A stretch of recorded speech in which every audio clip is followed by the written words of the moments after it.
Hi, my name is Paul Cook. I was asked by Meso UK to speak today to talk about my journey. Now, I'm conscious that I spoke on Action Mesothelioma Day this year, so I try not to bore people or be too repetitive. I was diagnosed with pleural mesothelioma in November 2017. I was 43 years old. I'd never worked in construction or any of the other industries typically associated with asbestos. So I don't fit any of the usual stereotypes. In 2018, I went through various treatments, including surgery, chemotherapy, and radiotherapy. And I decided then that if I made it through the other side, I was going to try and do something about it. Now, in 2019, along with my wife and others, I set up the charity Erase Meso. We're focused on raising funds for scientific research to either maintain or find a cure for meso. I also started a new business. Later that year, in September, along with some friends, I cycled nearly 1,000 miles across the UK from Land's End to John O'Groats. I did this to raise money, raise awareness, and provide some hope for people diagnosed with this awful disease. The ride was made all the more special as I was joined by Nigel Shattuck. He was also diagnosed with mesothelioma. He was given about 3 to 6 months to live, but since then has been on an immunotherapy trial. I'm really pleased to say that he's doing great and we crossed the finish line together. So first of all, my story. In 2017, I was running my own business. I had a young son, a young family. He was age 5, and ironically, I'd started to get fit that year. Then I started to get what I now realise are fairly typical symptoms. It started with night sweats, then I had pain between my shoulders, and then it really hurt to take a deep breath. I ended up in A&E. And was diagnosed with pneumonia, fluid on the lung or in the lung, and a collapsed lung. Now, my lung was drained and I had a VATS procedure to reinflate it. At the follow-up consultation 2 weeks later, I was given the news that I had a terminal disease called mesothelioma. Now, I'd never heard of it, but my life had changed forever. I've summarised this experience as I've spoken about it before in more detail, and if anyone's interested, it's on our website, which is erasemeso.org. But my life had changed forever, and not just for me, but those people around me. My wife, for example, she's gone from someone who could sleep through a hurricane to someone who wakes up at a pin dropping. If I've got a sniffle or the slightest cough, she'll be worried, she'll start to panic. And of course, not helped this year with the COVID situation. The irony is that I sleep like an absolute baby now. But anyway, my son, he saw things as a 5-year-old that no kid should ever see. I mean, one of the most heartbreaking moments was when he was on a play date and his friend's mother told us that he said he thought his mummy and daddy were going to die. It's still one of his greatest fears in life. And although he seems happy-go-lucky, I'm pretty convinced that he's been traumatized by the whole experience. But the fact is that, once you've had that diagnosis, everything changes in that one instant. I mean, it's impossible to go back. So the question is, how do we deal with it? It's at this stage that I'd really like to stress that everyone's different. I'm not trying to suggest that this is the path that people follow, but it's just more about what I do. And when I was diagnosed, I didn't have a very good prognosis at all. But I decided that I would do everything I could to help me fight this disease. Now, I needed a plan. I needed some goals. I've always been quite goal-orientated, so I needed some goals to help me feel like I was taking some control rather than just letting everything happen to me. Of course, I hadn't realised at that time how the various treatments would affect me, how ill I was going to get post-surgery. I was in so much pain. I mean, I wouldn't wish it on my worst enemy. And I just got sicker with every chemotherapy. I also reacted really badly to radiotherapy. And it was a terrible time, both mentally and physically. And on some days, there seemed to be very little light at the end of the tunnel, to be honest. But I did have a strategy from the beginning, and I was determined to fight this. Now, how much of that was driven by willpower? How much of it was just the fact that I had a 5-year-old son? I don't know. But the first thing I addressed was nutrition. I mean, I realized that I ate really badly. I was really busy, often eating on the run. I'm not perfect by any means. When I was preparing this last night, I realized I was reading it while drinking a glass of wine. I mean, I fail on a regular basis.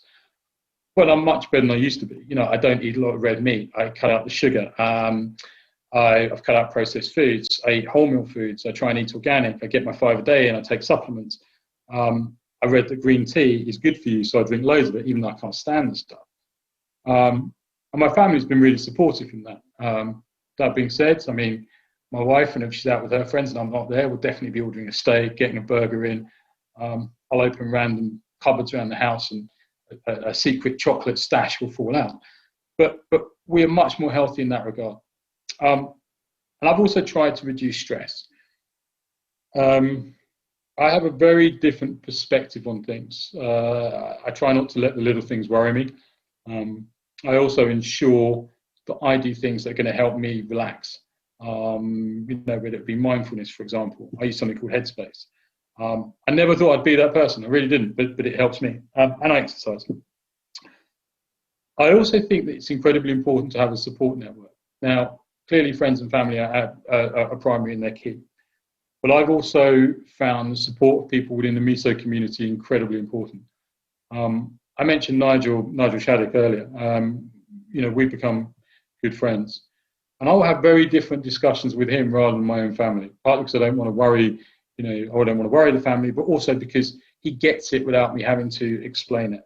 You know, things like scanxiety, you'll never really get unless you've been there. Random pains, you know, before all this happened, I woke up with a sore shoulder. I just woke up with a sore shoulder. Now I wake up with a sore shoulder. And I think, oh God, what's happened? What is that? And I met some amazing people. You know, there's the wonderful Mavis Nye out there. She's got her online groups. Support groups do a great job. But I think being part of that community or getting to know like-minded people with the same condition is really, really important. The last thing is I exercise. I committed to exercise when I was diagnosed. I did this from the start, throughout all of the various treatments. You know, and I'm incredibly lucky to be able to lead the life I do at the moment, which is really active. But I have to work really hard at it. I do weight stretching, work on my posture, such as yoga, Pilates almost daily. If I don't, my right shoulder drops, and significantly. My lung becomes really sore, my side becomes really sore. If I don't get my lung moving, it hurts. I find it difficult to breathe. As well as cardio, I'll also do breathing and lung exercises every day. And building up to this has been a long process. Now, when I was diagnosed, you know, I had no idea how much pain I was going to be in at times, or how hard it would be. I remember it was so frustrating. I exercised from being diagnosed all the way through, and it seemed like the more I exercised, the weaker and the worse it got. You know, I went from being someone who was quite strong to someone by the end who was struggling to do, you know, lift 1 kilogram weights. When I got home from surgery, I mean, training happened all the way through. I got out of the car, and the first thing I did was walk around the block. I was very slowly. I was with my father-in-law. I almost passed out, but I'd done it. I then had various goals. I started walking a few hundred steps, building up to maybe a few thousand, and then to 10,000 each day. I then started getting on a bike for a few miles each day. I started working with a physio to rebuild some strength because I was so weak. As I just said, you know, I was working with failing with 1 kilogram weights. During chemo, I had to drag myself out of bed, but I always felt better afterwards. And to this day, I still get fatigue, which it always happens around 3 o'clock, which is really annoying. I feel fine at 2 o'clock, and at 3 o'clock I get this fatigue. And I have to do something physical, which actually helps me get through it. Physical could just be going for a walk. But, you know, I do realize that everyone is different and at different stages. I also realize how fortunate I am to be able to do things I'm doing. But I do work at it, and I work really, really hard, and I have done since the beginning. I think that's the bit that people don't necessarily get. I would actually encourage anyone who's been diagnosed, if you can get moving, it really will help. As I say, at one stage, my goal was a few hundred steps. The thing that is not talked about very often is the mental health side of things, for both those diagnosed, but also those around them. For many of us, the mesothelioma diagnosis comes out of the blue. We get diagnosed with a disease that we've never heard of. We're then told we're going to die, and our life expectancy is pretty short. It is devastating. And there is so little hope, right? I've experienced everything from people looking at the floor, saying how sorry they are, in a way that, frankly, I should be in my box now. My personal favourite is when I was having chemo. A very well-meaning nurse asked me, what are we in for? And when I told her, she patted my shoulder, gave me a rub, and just walked off. I wanted to scream, I'm not dead yet. What I get now, actually, is people say to me in this sort of weird voice, oh, you're doing well. What do I say to that? How do we deal with that? This is an awful disease, and as we know, it kills a lot of people, and we know the stats. That being said, there are people out there that are living with this disease. There are advances being made, and we need more hope. It's one of the reasons that I'm doing this today. I remember the day I was diagnosed. My wife was, afterwards scrabbling around on the internet trying to find stories of people who were surviving with meso. She started to get excited about, she found a story about someone with 1 year and then somebody with 2. We were numb. I'd gone from being, living a normal life to suddenly, supposedly, I was supposed to get excited about I might have another year. The fact is, the more I have to do with mesothelioma, the more I meet people who are living with this disease. And I think we need to hear more about them. The mental side of things can be hard. I go from feeling invincible to extremely vulnerable, and this can happen from one day to the next. And it's something we need to learn to live with. And I'll say to anyone who is recently diagnosed, it does get easier. Like most things, we get used to the new normal. That being said, sometimes I forget for a few hours that I've got mesothelioma. And then I remember, which it just hits you so hard. Or when we're in a group of people and people are talking about the future, there's always that uncertainty for me and my family.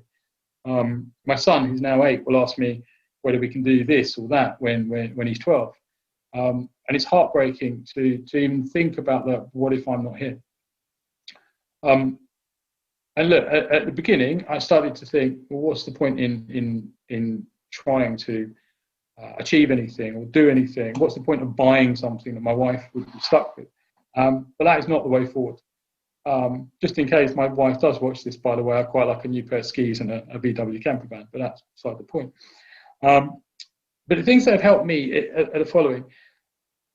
Every day I exercise. I know I keep talking about this, but for me, it's as much mental as physical. It helps me feel like I'm fighting back. It also makes me feel better. I set myself regular goals, some small, some quite big, and some enormous. But it helps me feel like I'm moving forward, and I'm not just a passenger in all of this. In 2018, they were about getting through treatment, increasing steps, and getting back on a bike. And then I treated myself to a new bike. In 2019, the big one was to cycle the UK in 10 days. But there were so many milestones to get there, daily, weekly, monthly. I got ill numerous times. It was looking doubtful if I'd be able to do it at one point. It was such hard work, but so worthwhile. And the sense of achievement, it really was immense. I felt so strong afterwards compared to where I had when I started. And hopefully it did give people a bit of hope. In 2020, it's been an odd year, but I've been trying to get better at kite surfing. By the end of the year, I've committed to my son that I'll be jumping. I have professional goals for Raise Meso, for the charity. The key thing for me was to find things that I am passionate about and enjoy doing. It's so good for the mind and so different to all the things that we have to face all the time due to mesothelioma. Now, irrelevant of how busy I am, I will try and do something for me every day. And I realized that I needed to make this a priority, not feel guilty and frankly, not let life get in the way. The huge adjustment was, for me anyway, was prioritizing the fun aspect as much frankly, if not more than anything else. I'm always planning for some sort of activity, trip, something I want to do, achieve, see, which I will try and make happen on a fairly regular basis. I found that this future planning keeps me sane. It's my way of taking control. Now, I struggle all the time, but I found mechanisms for dealing with this disease, whether mental or physical. I still have low points, but not as much as one would imagine. In fact, I mean, it's a really weird thing to say, but in some ways, I think I'm having more fun now than I've ever had in my entire life, which is a really odd thing to say. But as I said in the beginning, I'm not suggesting that this is what people should do or it's a blueprint. It's just what I do. I'm really lucky to be here today. I've had access to great treatments and medical professionals, which I know is going to be a postcode lottery. I work really hard to live as normal a life as possible. We all know the stats and how terrible this disease is, but there are people continuing to live their lives with mesothelioma.